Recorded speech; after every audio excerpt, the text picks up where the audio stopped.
Hello everyone, welcome to my channel.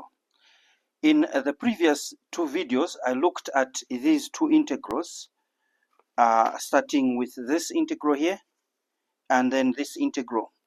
Remember I said that when we have powers of the product of sine and cosine like this, you focus on the odd power, break it down, that will be taken care of automatically.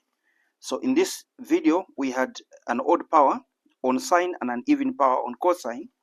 And then the next one, we had an even power on sine and an odd power on cosine. The approach exactly the same. We focused on the odd power. Whether it's sine or cosine, we focused on the odd power. Broke it down. If you haven't watched those two videos, please go and watch them. It will help you quite a lot.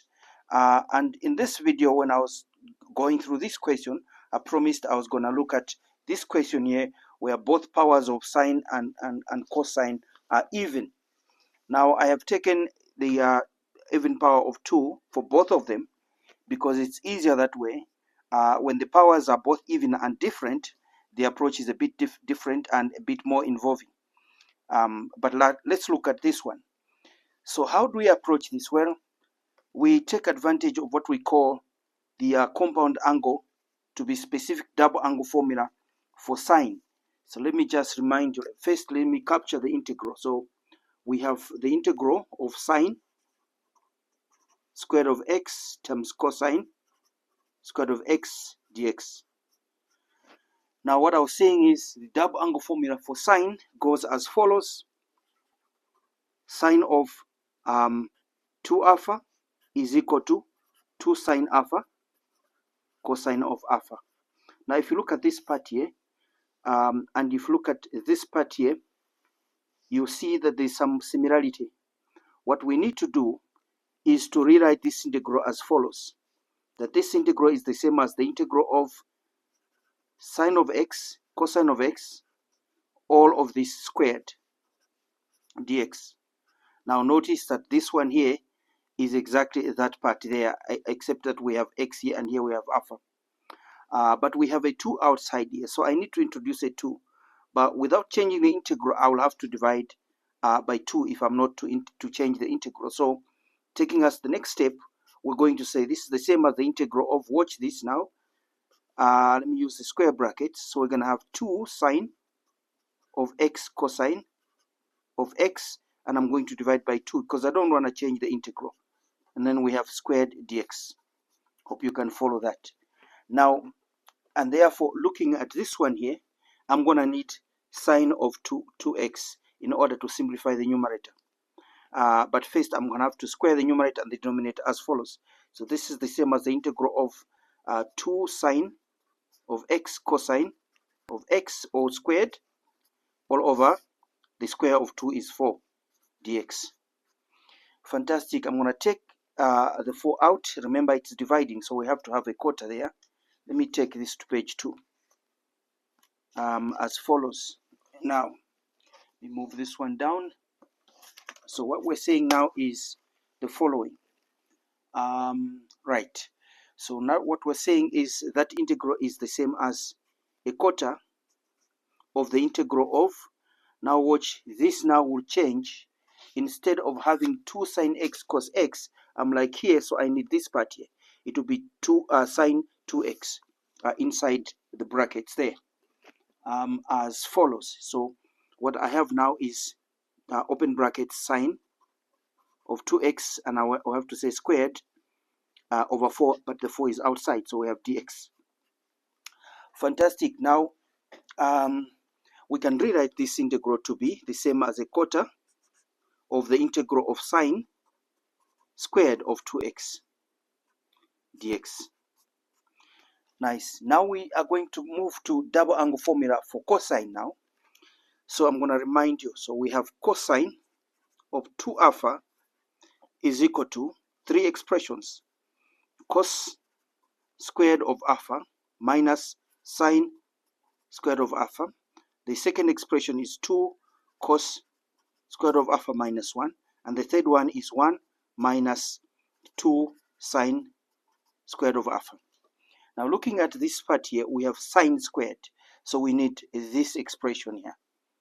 And therefore we are going to say, therefore cosine of 2 alpha is equal to 1 minus 2 sine squared of alpha. Now I want you to see something here, that this angle is half of that angle.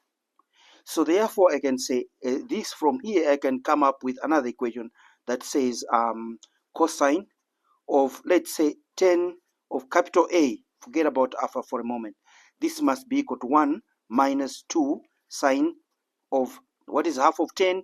It's 5, capital A. And therefore, looking at what I have here, I have a 2 there. I can also say, if I have a 2 here, I must have a 4 here. So I have cos of 4. Now let me take x, because we have our x as a variable there, is equal to 1 minus 2 sine. Remember, there is a square here, not just sine. The squared of 2x. Nice. Now notice that this part here is that part there. So I'm going to have to make this subject of formula in this equation here. This implies, if you can see what I mean, right here you can. So this implies add this on both sides and subtract this from both sides. So we're basically saying 2 sine squared of 2x will be equal to 1 minus cos of 4x. Now divide by 2 both sides, taking us to page 3. Divide by 2 both sides. Let me move this one down. Right, divide by 2 both sides. What we have now is the following. We have sine squared of 2x. The answer will be equal to half of 1 minus cos of 4x.